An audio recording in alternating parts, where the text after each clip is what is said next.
Good afternoon, everyone, and welcome back to the Beit Midrash. And it's sadly our last Beit Midrash with this book, with God becoming in relationship. At least until we're like, we need to read it again because we, need to re-go over it, and maybe we missed something. Study it a second time. But glad to have had this opportunity to learn together and to discuss together and wax philosophical together and pretend I know what I'm talking about together. So glad we were together to learn. Today we have the conclusion of his book, in which it's kind of his summary as well as his letter to his son, in which serves as a little bit of insight both into what he was thinking and why this book came about, but also add some summary and explanation to some of the points he was trying to make throughout the book. So, as always, before we dive in, any opening thoughts, comments, questions? Did the conclusion actually answer any of the lingering questions some of you had? No. Well, Yes, Stuart. let me ask you, Brad, if I'm remembering correctly, in one of the first, maybe the first sessions we had on this book, you made a comment to the effect that you use process theology in your job as a rabbi. I don't know, maybe just in real life and other instances. I don't know whether you want to try to answer this question now or at the end of this conclusion summary, because many of the things you might talk about are in there. But how do you use process theology as a rabbi, and why do you like it so much? Why is it different than what other people might use? So let's hold off on that question for a little bit.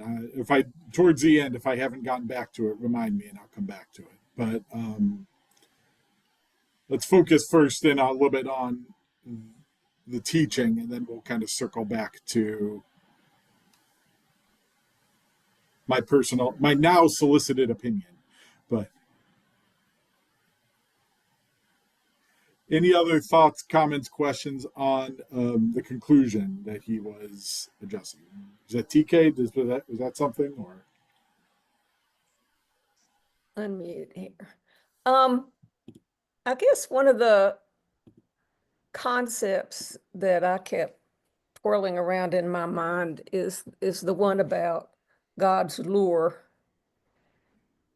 And I think one of my resistances to that notion was the word lure, which to me has kind of a connotation of entrapment, if you will. I liked invitation better. And I'm still kind of puzzling with that concept, and whether we have any kind of objective evidence that exists, or are we just making it up to make ourselves feel better about why we choose a moral path?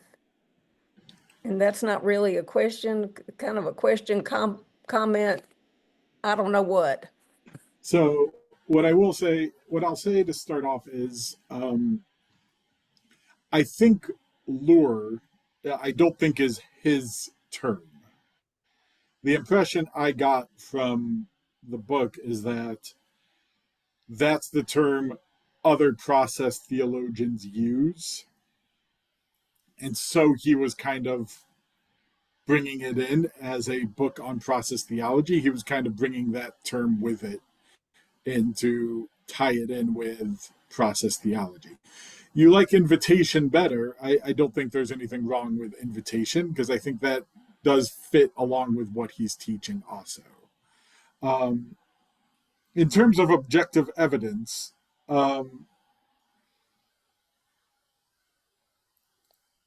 objective evidence is always the problem with theology in general. Is any objective evidence you bring to prove God's existence or prove God is doing X, Y, or Z, or prove whatever, can easily be explained, and can usually, I shouldn't say easily, but can usually be explained in some other way. And conversely, anything that you want to say like is explicitly this and that God was not involved in any way, shape, or form, you can usually find some explanation in which God was involved in that process also. So objective evidence is always a tricky thing to try to incorporate into philosophy. Philosophy in general, theology in particular. Can I rephrase the question to not necessarily be objective evidence, but perhaps in looking at our world, just common sense, without the filter of religion necessarily. We look at the natural world, perhaps, of which we are part. And, I vacillate day to day whether we are, the arc of the moral universe is going, which way it's going, and also look at the animal world, and I see plenty of evidence that there is love there. Animals understand love, in my opinion, just looking at it. Instinctively, I see that. But then I also see that they eat each other. So, stop. I'm stopping there.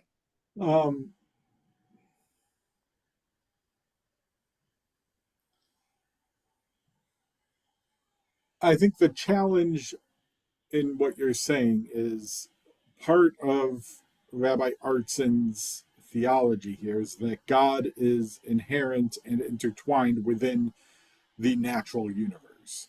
So all the things you're talking about of natural occurrence, well, I think in Rabbi Artson's argument would be, well, yeah, that's also divine occurrence, that the two are intertwined in his theology. Margaret? The thing that really struck me particularly in this chapter was when he was talking about that there is a unifying oneness that undergirds everything, and there's something about that really resonates with me, and his idea of that, calling that oneness God. That God isn't, some old guy up in the sky, and all the other metaphors that one can use for God, but this is a metaphor for God that really strikes me. And then when he goes on to say that as that the idea that that this calls us to decipher the world by doing science, and that that one aspect of doing science is to understand this oneness, and therefore God better. I think that there's something there's something at least poetically in that seems very attractive to me. Anybody else want to comment on that? I think for those who have been wrestling with, what is God in this theology? How does God work in this theology? I think that section on a philosophy title, the subsection is called on philosophy. In the book, it's bottom of 149 and 150 that Margaret's talking about. Is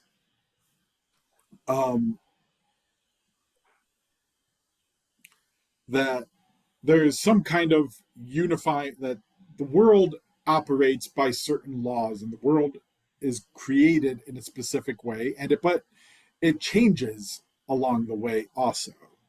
So what is the unifying force that is behind all of this?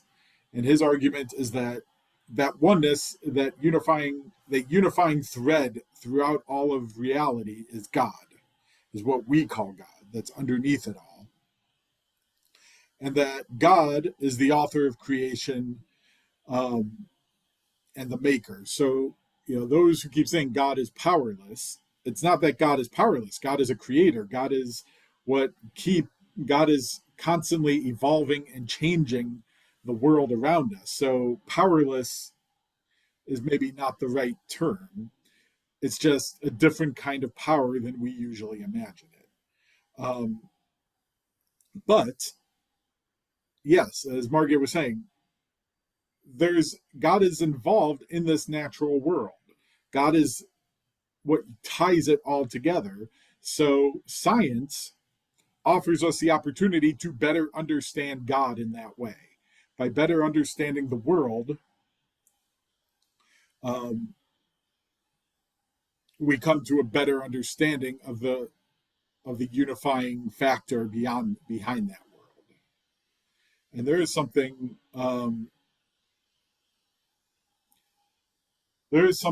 kind of lovely and beautiful about that science is not antithetical to religion. It is a method of better understanding God. And then he says, and that's not the only method of understanding God. Revelation is another way. So science is a tool, religion is a tool, both trying to serve the same common goal of connection with the divine.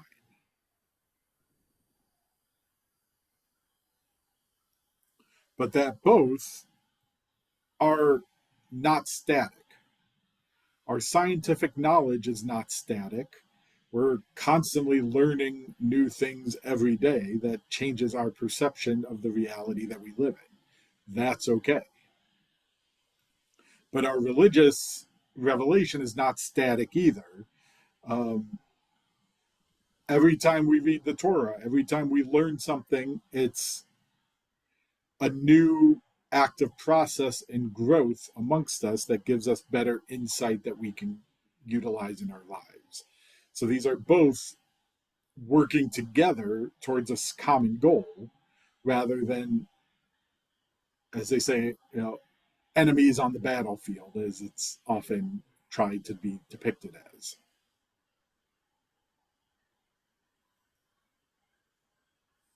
So, Rabbi, the parallel between Rabbi Kushner's book on bad things happen to good people, why, and this book, because when you learn that his son has autism, it seems to me both of these rabbis struggled with trying to understand the relationship between them and God and the universe, because of their children's illness, which is science. I mean, and in this particular conclusion, there's a lot of science that is reference to science that's sprinkled throughout. So, I mean, I think it is hard to understand when bad things happen to good people, but I think it forces us to deal with that, and how does that relate to God? Right. And what's his response? Kushner, I think, as I recall, Kushner, and by the way, I think Rabbi Artson argues that Kushner has some process theology inherent in his, like, undergirding his philosophy too. But what is, like, as I recall, what's Kushner's argument for why bad things happen to good people? Well, it's not because God caused it. That was the biggest message that I took from the book. Right. I mean, God doesn't control, doesn't micromanage us or the universe or anywhere in between. So that was the biggest message I got from them. Yeah. Which is As I recall, process. it's been a few years since I read the book. Now that I'm thinking about it, it's probably been close to 10. As I recall, his argument is essentially we don't really know why bad things happen to good people, but that's not really the point either. The point is, how do you, what do you do? How do you react when it does? And I think Artson goes into a very similar frame, and he says, you know, God didn't do anything as a punishment. God doesn't punish us in that way by making bad things happen. Sometimes that's just the process the world works in. Sometimes genes mutate, and sometimes they mutate in good ways, and sometimes they mutate in bad ways. And it's not that God is intentionally trying to hurt us, it's just part of the underlying nature of the world. Though, you know, I do feel fortunate because I have heard stories that in admissions interviews for rabbinical school, he used to ask people, his first question he used to ask candidates is, I have twin children, one is neurotypical and one is autistic. What did I do wrong? And that used to be the way he'd start rabbinical school interviews. Fortunately, I didn't get that question. Because I don't know how I would have answered that probably 16 years ago now. But yes, Barbara. I find it interesting as we're talking about this now, and I think you used the word evolution, but I'm going to talk about evolution of ideas, because the Parsha this week, Tazria Metzora, is the one about Miriam getting scale disease, commonly spoken of as leprosy. And why did she get leprosy? She got leprosy because she was talking, doing Lashon Hara about her brother's wife, about Moses' wife. And we don't interpret it that way. I mean, let's say it is not typical to interpret it that way now, and yet that's how it was written down. Now we know that she didn't necessarily have a skin disease brought on by that, because she had an impurity, a disease of impurity, but that disease of impurity wasn't a skin disease. It could affect houses, it could affect clothing, it could affect lots of things. So we talk about science evolving, why you have new strains of flu and COVID, etc. But we also, our ideas evolve. So if we have an interpretation which we say X, and then 1,000 years later, 50 years later, we say something different, or we understand it in a different way, that's process theology, that we're allowed to, or that we understand why these changes in understanding happen.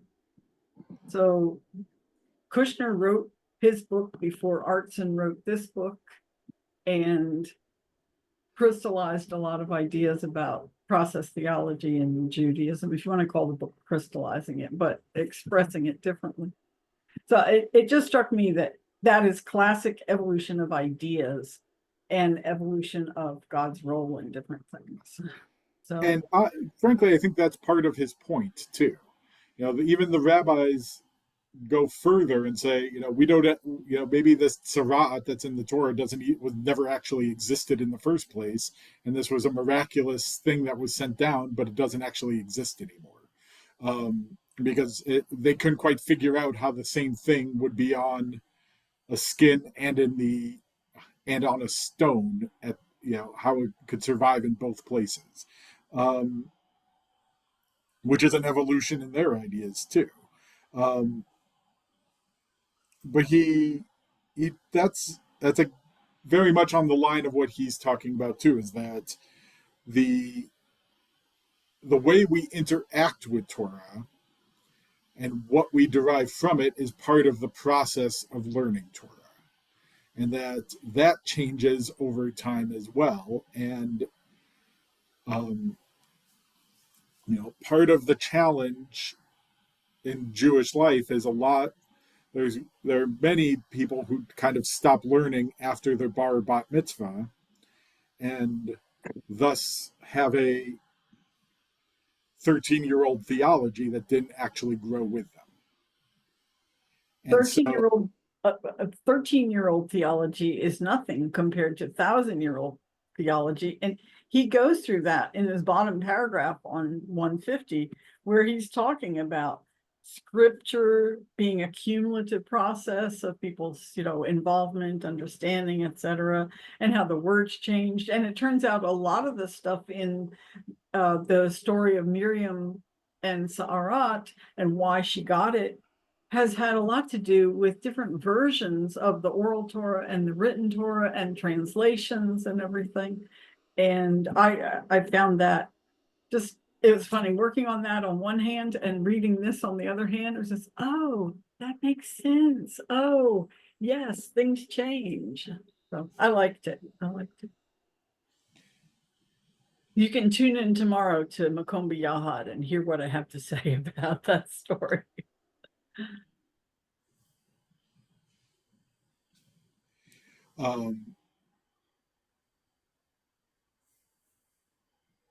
Other thoughts, comments? Yes, Lisa.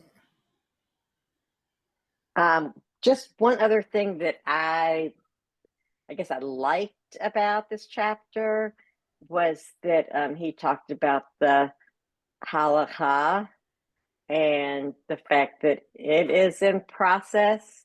I guess it's the way, but the way is evolving and it changes, according to the people and according to the time. And, what does he say? It produces new branches. And I guess I really like that because I think when you get into more traditional branch types of Judaism, sometimes it seems like the way we do things takes precedence over like the why or the how. It's just like you have to do things this way. And I like the idea that that maybe we have some, I like to think, I don't know if conservative Judaism says this, but I like to think that I have some interaction with it and have some say-so over like how I decide to keep kosher or certain practices that how they make sense to me. Yeah, I mean, that's what he's arguing is a very conservative Jewish view, but he is a dean of a conservative rabbinical school, so I mean, it kind of tracks. The section on halakha was interesting. For those in the book, it's 148 and 149 under the A Way of Life section. I like where it says halakha is community oriented. So as Lisa was saying, yes, you choose for yourself what you're doing, but it makes sense to me that it is rooted in the community. Mm-hmm. Right. He says communal choreography, which I like. Yeah. Well, I must have gotten, my note says community, but yeah. Mm-hmm. Yes. So I have a question. Yes. So on page 149, where it says what we're just talking about, it's like halakha is like the process that is Torah is alive and continues to produce new branches, new foliage. Would you say an example of that is like including an orange at the Seder dinner? Is that the kind of thing he's talking about? No, I don't think exactly. I think the orange is more of a custom that we do. You do it, you don't do it. That's not really a halachic conversation. It's something, there's a minimum of what you can put on the Seder table. That's the halakha. You want to add other things to it. That's minhag. That's custom. So how is it evolving? What's an example of that? So, I'll give you two. I think there's an older example and a more recent example. So the older example is, traditionally in traditional communities, women are not part of the service or allowed to lead parts of the service because they are not obligated to in the mitzvot that are inherent in the service. But recognizing the way that the role of women has evolved in modern life, in some ways the Orthodox community is wrestling with it a little later than I think everybody else did, but they've been wrestling with it. I think they're adapting a little more than a little later, but they said, well, women's roles have changed in society, so the halakha should evolve along with it. And holding women to a place that they no longer hold in modern society doesn't really make sense. So there was a halachic evolution of the role that women can play in ritual positions. And that you would say that's like a kind of a fundamental change in law or commandment as opposed to custom? Correct. It's not like we just decided to, if women want to lead these parts and then they just kind of evolved to lead more of it. This is a philosophical shift in how we are viewing the role of women in our ritual spaces. And that was a conversation that was had decades ago. But, in a different level, a different conversation, there's conversation going on about lab-grown meat. So if you grow meat from stem cells in a lab, what is the halachic status of that meat? Is it parv? Is it considered meat? Does it follow the stem cell from which it came from? Are there rules about how we harvest the stem cells? Does it matter which animals the stem cells came from? Could there be non-kosher lab-grown meat if, say, the stem cells came from a non-kosher animal? Some of those conversations are happening right now because the science has evolved in a way that we need to understand what our tradition would say about it. So that is a legal shift based on the science that's developing around us. And how do we make sense of it and incorporate it into our lives? Thank you. So that's ways that it's producing new branches and new foliage because there's new questions that are arising that we're trying to respond to either after the fact or trying to get ahead of the fact of this advancement is developing. What role will it play in our Jewish lives? Sometimes we get ahead of it, sometimes we don't. And who decides? When is it like a decided thing? That in itself is a little bit of a process as well. At least in the conservative movement, there's a committee that debates and argues and comes to a conclusion about it. But, if nobody follows their conclusion, does it really matter? So there is some halachic validity in the Talmud of, a question comes up and they say, go see what the people are doing, and then we'll make our decision based on that. And how much say does the rabbi have? I mean, can you tell us which pieces of meat we can eat? at least in the conservative movement, it's interesting in that each rabbi kind of can make their own decision of whether they are going to follow the decisions of the committee or not, and what they're going to share with their congregation or not. So, I don't know if it still is. I know as of maybe 10 years ago, there were still conservative synagogues that had a mechitza up and had men and women sitting separately, and women weren't allowed to lead the service. Not many, but there were some.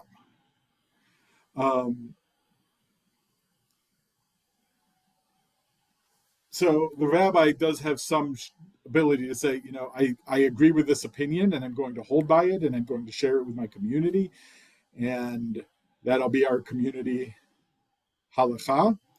Or say, I disagree with this opinion, and I'm not teaching it, and I'm going to hold by this opinion and teach that to my community. That's what I thought. I thought you had a big... Orthodoxy works a little different in that they usually have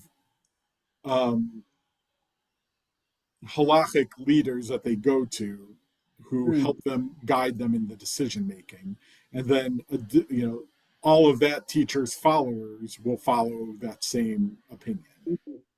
Right. Yeah. But one of the things I did like about that section also is the idea of, and I teach this often too, is that Judaism as a way of life.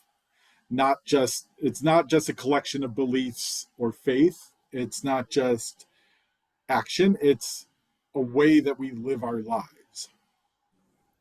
And it's an orientation towards our lives and a way of thinking about our actions as we move through it. As he says, embracing the opportunity of the next mitzvah. So how do we go from thinking about what is the right thing to do from one moment to the next in a Jewish content, with halakha, in a sense, in its evolutionary process, as an anchor to help us guide that decision making. And connecting us not just to other Jews here, but to 3,000 years of tradition. Yes, we might not hold the same way they did 3,000 years ago, but in the same way, we are evolutionarily similar to other primates. Our halachic movement is evolutionarily similar to the last 3,000 years of Jewish history. So the halakha, in that sense, is the anchor for our way of life to help guide us along the way.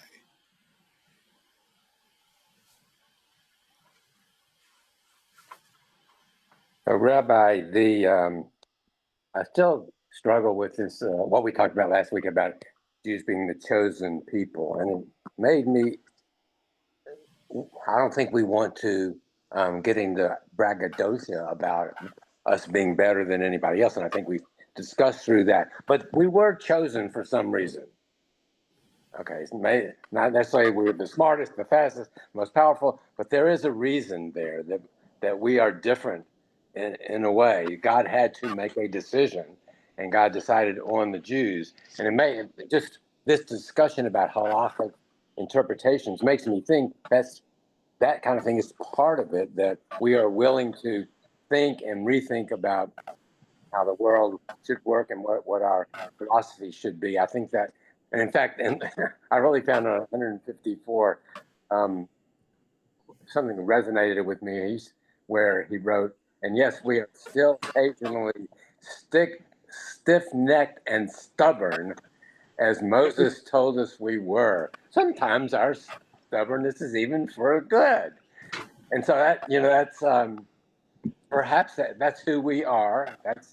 It's in our genes, the genes of Jews, and we that may be some of the reason why God chose us as the people to take his Torah and to take it, the process of the Torah, which the Jews work through halachically. Perhaps, perhaps, the way I usually think about it is, chosen for what? If we're chosen for what? So what is and that relation, what I often think of is that relationship involves commitment and obligation. And that's something that I think Jews, unlike a lot of other religions, do particularly well, that we understand our relationship involves some obligation because all relationships do. And so faith and belief is important, but it only is important as long as it gets translated into action. And that's something that we do quite well. But as you were saying also, part of it is that we wrestle with it and adapt and evolve along with it also. That every relationship evolves along, and the obligations along with it evolve over time.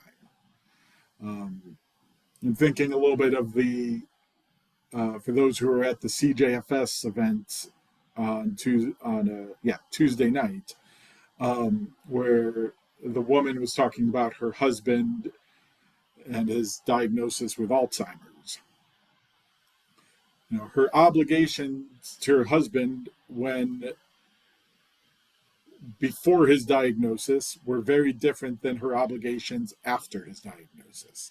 And she talked about that in her speech too, and the way that she related to him had to change also.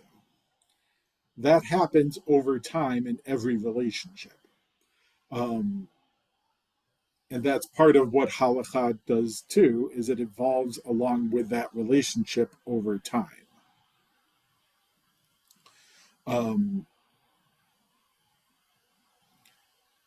Other faiths are chosen for other things that we can learn from as well. But that's the message that we as Jews can share with the world.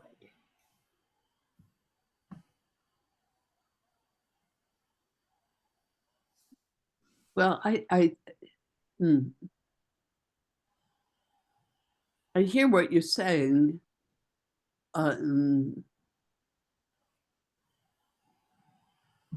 But it seems to me that the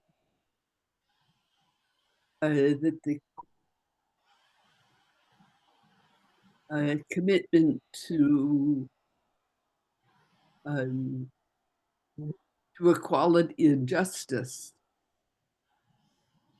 is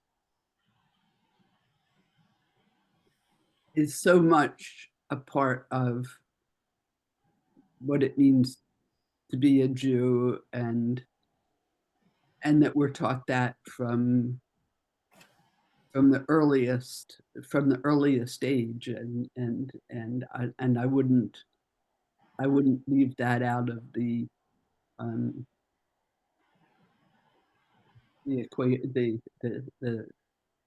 of what you're saying.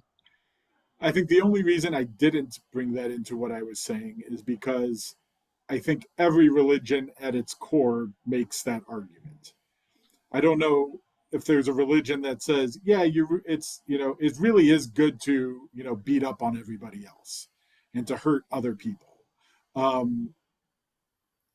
So I'm not sure that's necessarily unique to Judaism. I think the way Judaism approaches it is unique.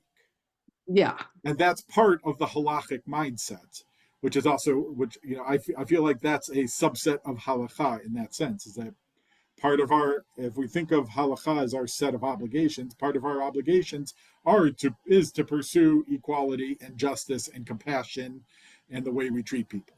I don't think we're disagreeing. I just viewing it as a subsection, not as the essence, so to speak. Okay. I mean, when you say, and you go into a church and you hear people say, well, I believe, and they don't have any action. It's such a different, it's such a different mindset. Barbara. I wanted to say back to Stuart's issue about the chosen.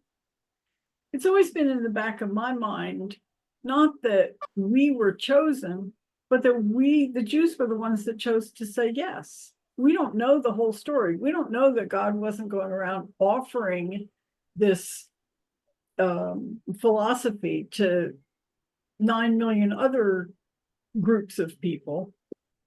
But when he got to Moses and the people with Moses, they're the ones that said yes. We like these ideas, we'll follow those ideas, and it's stayed for thousands of years. I mean, there is a midrash to that effect, yes.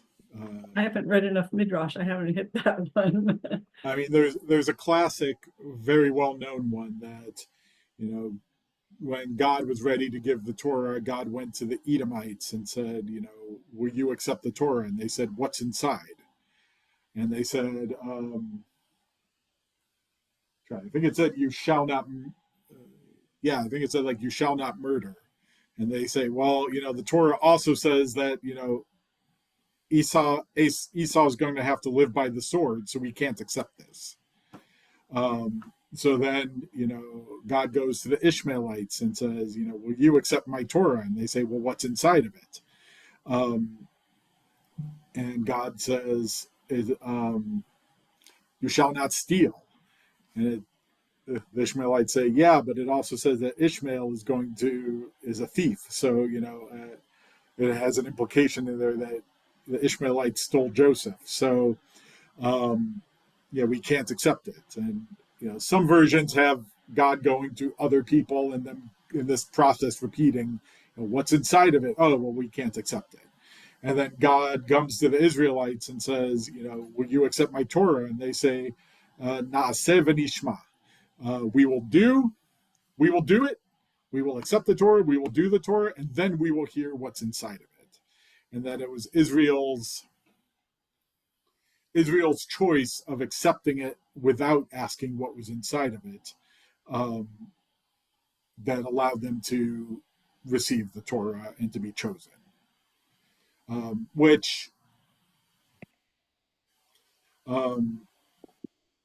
was trying to remember. I was reading something recently, but I think it was not this book. But there is something about a mutual choosing that is happening here. We did just read it. I think it is in this book somewhere because I Awesome. remember that. But there is a part of this that there's a mutual choosing going on. On one hand, God is undergirding this world, and God has chosen us to be in covenant with and to share Torah and relationship with, but that we need to, as with every relationship, it has to be mutual. And so we have to choose back to live by that covenant and to live by that relationship and the obligations that go along with it. It's a choice, like everything else. We can decline, and people do every day, but that's not what the world that we're aiming for either. But other people choose to be Jewish. So I think one thing that really bothers me is that the word the chosen people, or the words the chosen people, hasn't always been good for us to have that identity. It hasn't always worked out well for us. I think Right. the question, the counter question when that gets thrown is exactly, chosen for what? And that becomes and I think when people try to use it as an insult, they don't exactly know what that, if you were to ask them chosen for what, I don't think they would necessarily have a clear answer.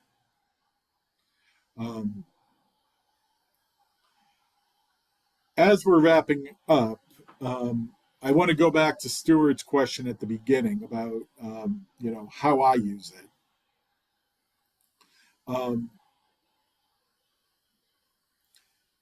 I think we'll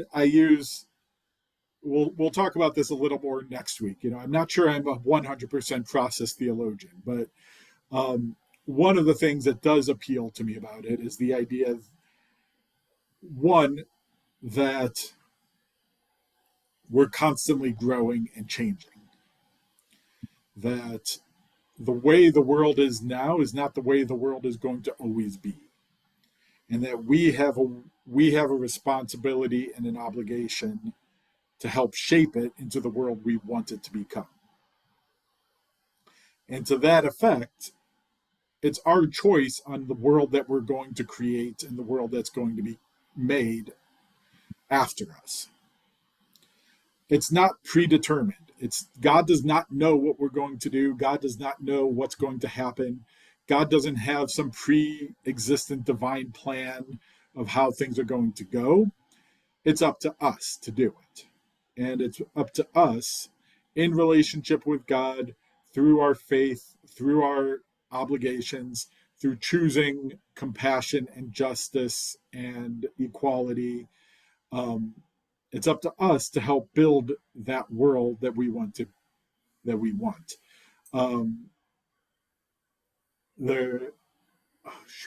See if I can find it quickly. There's a line in the Psalms. If I can find it quickly. There it is. Verse 3. It's usually really translated that mercy shall be built up forever. Thy faithfulness shalt thou establish in the very heavens. It's Psalm 89, verse 3. The Hebrew is ki amarti olam chesed yibaneh. And that phrase, olam chesed yibaneh, Rabbi Menachem Creditor wrote a song that gets a lot of airplay now, on and off, because he doesn't read it as a mercy shall, or chesed, kindness shall be built up forever. He reads it that olam chesed yibaneh, a world of chesed, a world of kindness will be built. And that if that world is going to be built, it's up to us to build it. And so that's informed a lot of how I view Judaism and the rabbin, is that one, the future is not predetermined. It's up to us of how we're going to, what the world is going to look like. And two, the way we can build the world that we want is through our faith, through our relationship with God. And the way we build and strengthen and do all that is through halacha, mitzvot, those things that are part of the terms of our covenant with God and our relationship with God.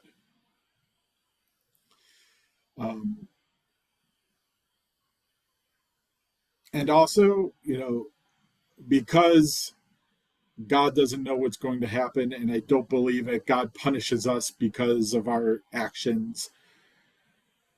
When bad things happen to good people, you can respond with a lot of compassion rather than, questioning what happened, what you did wrong.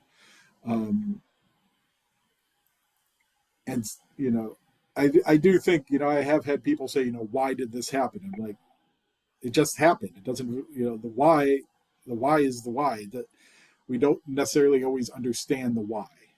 But God's not really in the why things happened. God's in how do we respond to it. God's in how do we show compassion to the parents who lost their child. It's in how do we support the person whose spouse just died. It's in the parents whose child just received a devastating diagnosis, and how do we love them and care for them and the child along the way. And so, one of the parts I noted here is for those in the book during the epilogue on page 158, he writes, "How we determine to respond to our life is our decision and our task. Life is about learning to listen, reaching for hope, aiming high, and then daring to act." That's what I take out of this is God is trying to guide us on the right path. It's our choice of what we're going to do. And it's up to us to make that choice to live along those lines and dare to listen, dare to hope, dare to aim high, and dare to act.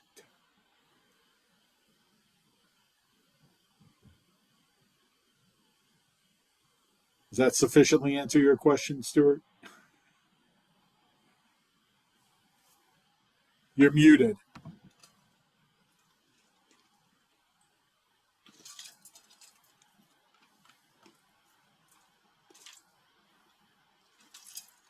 I'm sorry. So at the bottom of 159, where you were referring to, the last sentence is whatever it says. God so loved Israel that God surrounded them with mitzvot to fill in on their arms and heads, tzitzit on their garments, and a mezuzah on their doors.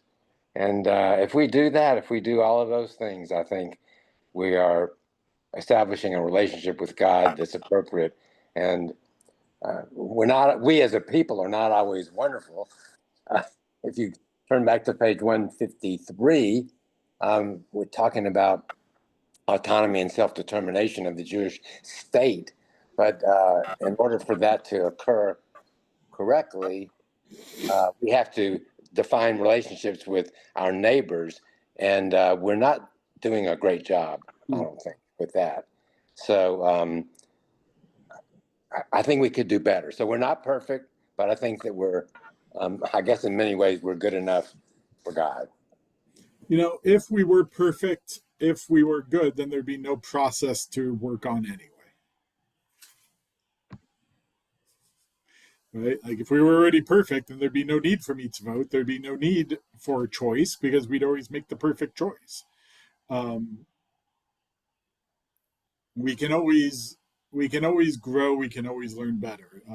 Those of you who were in this class, the first year I was here, you might remember we looked at one of my all-time favorite texts from the Kedushat Levi, who makes the argument that every time you reach a higher spiritual level, don't think that you've actually reached the highest level. There's always a level above it, and there's always a level above that, and there's always a level above that. So when you reach a higher spiritual level, don't think you've hit the summit. There's always somewhere else to grow. And he goes on to say that why was Moses chosen at the burning bush? Because Moses, when God told him to go, Moses said, "Who am I that I should go to Pharaoh?" And it was Moses's humility of knowing, like, I'm not. Why are you choosing me? Who am I? Like, what kind of guy do you think I am that I could go to Pharaoh? And it was Moses's acknowledgement of his weaknesses and his imperfections that allowed him to be the leader he was, and the reason that God chose him. And Kedushat Levi kind of continues arguing that's the role of the leader. That's a role of everybody, but particularly the leaders, to know where you're not perfect, because that allows you to continue growing. So we're not perfect as a people, as humanity, as a culture, as a society, as anything. The downside of that is, we do a lot of awful things because of it. The plus side of it is we can continue growing because of it.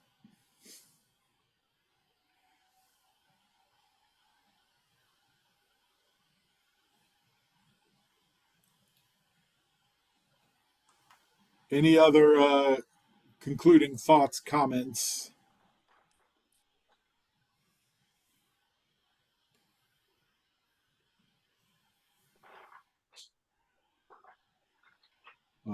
today was your deadline for turning in any suggestions you might want to learn next.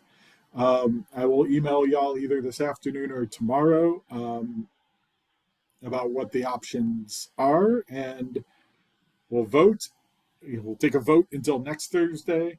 And I will also, when I send that email, also send you, we'll do one last kind of theology wrap-up class from a different book while we're taking a vote in the meantime. So in the meantime, I hope to see y'all on Shabbat. And if I don't, I hope to see y'all sometime in the next week. And if I don't, I hope to see y'all back here next week, next Thursday for class. So Yom Ha'atzmaut Sameach, everybody.